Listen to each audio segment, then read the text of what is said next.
अभ्यास 10 लाभ हानि। आज देखेंगे प्रश्न नंबर 11 और 12। 11 नंबर प्रश्न है, 1 रुपये में 12 सामान बेचकर 4% हानि होती है, तो 1 रुपये में कितना सामान बेचने पर 44% लाभ होगा। 1 रुपया में 12 कोई सामान को बेच रहे हैं तो 4% हानि हो रहा है, तो 1 रुपये में कितना सामान बेचे तो हमें 44% लाभ होगा। सॉल्व करते हैं। 12 सामान का विक्रय मूल्य है 1 रुपया, क्योंकि 1 रुपये में 12 सामान मिल रहा है, तो एक सामान का विक्रय मूल्य कम होगा, तो 1/12। तो मान लेते हैं क्रय मूल्य है x रुपया। 4% हानि होने पर विक्रय मूल्य होगा एक सामान का x × 96/100। यहाँ पे 96 इसलिए लिखा क्योंकि 4% हानि हो रहा है, या फिर ऐसे भी लिख सकते हैं x - x का 4%। तो x - x का 4% भी अगर करेंगे तो यहाँ से 100 लॉस होके 100 x - 4x, तो 96x/100 ही होगा। इसीलिए हम डायरेक्ट लिख सकते हैं x का 90% या फिर 96x/100। तो क्रय मूल्य 1 रुपया माना, तो एक सामान का जो विक्रय मूल्य 4% हानि होने पे कितना होगा 96x/100। तो काटेंगे, 2 4 जा 8, 2 8 जा 16, 250 जा 100, 224 जा 48, 225 जा 50, ऊपर आएगा 24x/25। तो 4% हानि होने पर विक्रय मूल्य एक सामान का विक्रय मूल्य कितना है 4% हानि होने पर 24x/25। तो प्रश्न अनुसार क्या होगा, ये 24x/25 जो है ये हानि होने पर विक्रय मूल्य है, और ये भी एक सामान का विक्रय मूल्य है 1/12। तो ये भी विक्रय मूल्य है, ये भी विक्रय मूल्य है, तो इसीलिए ये दोनों प्रश्न अनुसार क्या हो जाएगा इक्वल। तो 24x/25 इक्वल टू 1/12। तो 24x, ये 25 क्रॉस मल्टीप्लाई में इधर 1 से गुना होकर 25 हो जाएगा। फिर ये 24x x के साथ गुना में है, बराबर की तरह के डिवाइड में आ जाएगा, तो ये नीचे इसके साथ गुना हो जाएगा, तो ऊपर होगा 25, नीचे 12 × 24। तो x इक्वल टू क्या आएगा 25/12 × 24। ये x क्या माना था हमने क्रय मूल्य। अब एक सामान का क्रय मूल्य हमें मिल गया 25/12 × 24।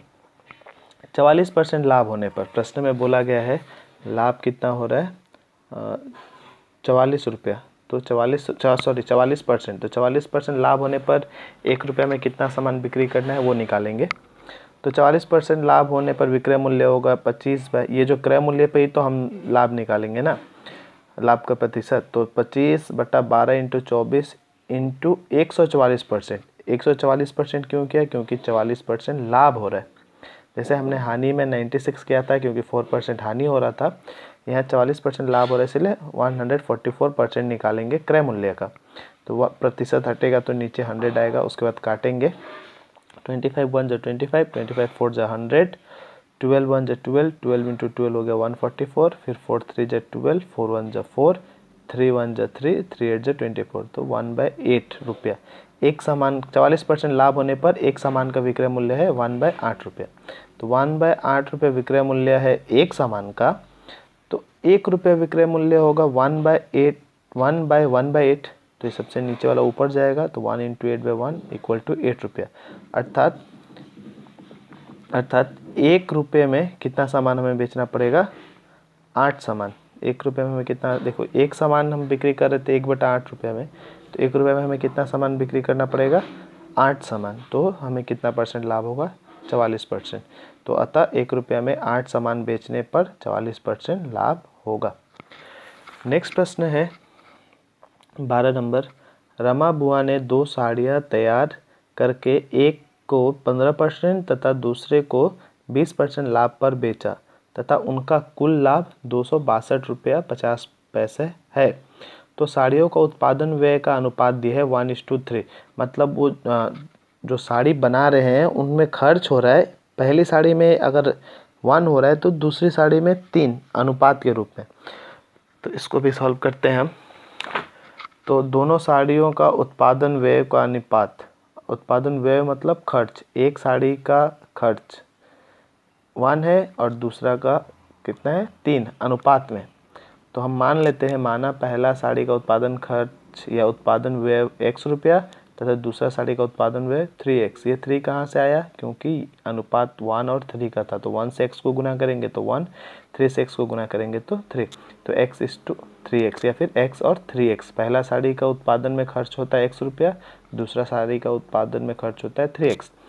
तो शर्त अनुसार क्या बोल रहा है कि पहली साड़ी को 20% लाभ तथा दूसरी साड़ी को पहले साड़ी को 15% लाभ तथा दूसरी साड़ी को 20% लाभ पर बेचा। तो अतः पहले साड़ी पर लाभ क्या होगा, x का 15%, क्योंकि 15% लाभ पर बेच रहा है। यहाँ पे हमें क्या निकालना है, सिर्फ लाभ कितना हो रहा है, तो x रुपया जो उसका क्रय मूल्य या व्यय हो रहा था उस पर 15% लाभ हो रहा है, तो x का 15% निकालेंगे, तो x इंटू 15% करेंगे तो परसेंटेज हटेगा, नीचे 100 आएगा, 5 3 15, 5 20 100, तो 3x/20। ये पहली साड़ी पर लाभ। दूसरी साड़ी पर लाभ हो रहा है 20% और दूसरी साड़ी पर उत्पादन का व्यय था 3x, तो 3x पे 20% निकालेंगे, तो 3x इंटू 20, परसेंटेज हटेगा 100, 21 × 20, 25 × 100, 3x इंटू 1 हो गया 3x और नीचे 5। तो ये दूसरा साड़ी पर लाभ। प्रश्न में बोला गया कुल लाभ कितना है, 262 रुपया 50 पैसा। तो ये एक लाभ साड़ी का और ये दूसरा साड़ी का लाभ, तो दोनों लाभ मिला के कितना है, 262 रुपये 50 पैसा। इसीलिए ये लाभ प्लस ये लाभ इक्वल टू होगा 262 रुपये 50 पैसा। 20 और 5 का लसा लेंगे, ये इसको ऐड किया मैंने, इसको और इसको ऐड किया यहाँ पे, क्योंकि कुल लाभ है ये।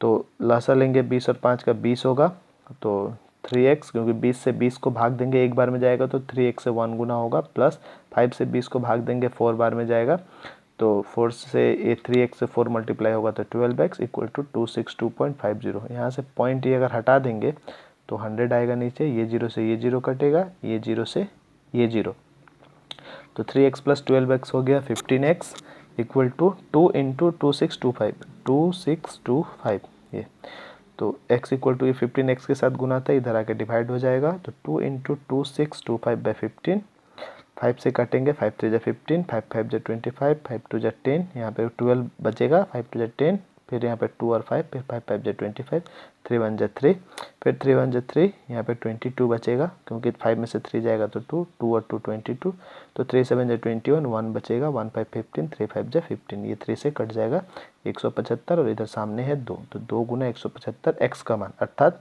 350 रुपये। 2 से 175 को गुना करेंगे तो 350 x का मान, और x हमने क्या माना था, पहली साड़ी का उत्पादन व्यय x रुपया, अतः पहली साड़ी का उत्पादन व्यय कितना होगा 350 रुपया, और दूसरी साड़ी का उत्पादन व्यय अनुपात में था 3x, तो इसीलिए 3 इंटू x यानी 3 इंटू 350 तो 1050 रुपया। अतः पहली साड़ी का उत्पादन व्यय 350 रुपया, दूसरी साड़ी का उत्पादन व्यय 1050 रुपये।